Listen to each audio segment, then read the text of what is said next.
Bonsoir à tous, bonsoir chère communauté, bonsoir chers membres. Je suis dans un champ de manioc. Aujourd'hui, on va parler des cultures de manioc, ses avantages, ses atouts, son rendement. Tout ça là, on va aborder dans une petite courte vidéo. Et pour commencer, cette chaîne est dédiée exclusivement à l'agriculture, à l'entrepreneuriat agricole. Donc, on va faire les vidéos notamment sur les cultures qui sont rentables, sur les cultures qu'on peut transformer et sur la commercialisation et sur tout ce qui est lié à la culture agricole. Aujourd'hui, précisément, c'est dans un petit champ que nous nous trouvons. Nous parlons ici des cultures de manioc. À quel moment il faut cultiver le manioc et comment il faut le vendre.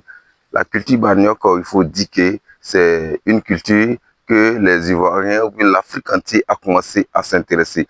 Parce qu'aujourd'hui, ça lutte efficacement contre la faim. Quand vous arrivez dans les ménages, dans les mariages, dans les grandes cérémonies, généralement, c'est de la ticket que les gens consomment. Alors, qu'est-ce qui donne la ticket? C'est bien le manioc. Donc, si vous voulez vraiment vous faire de l'argent, je vous conseille de cultiver aussi le manioc, car à tout moment, il y a la demande. Il y a la demande.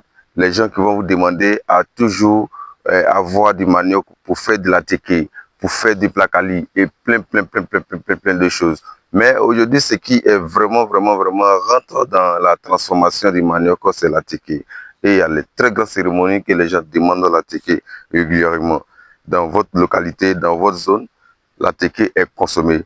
Donc, pour réussir, il faut cultiver le manioc. Voilà.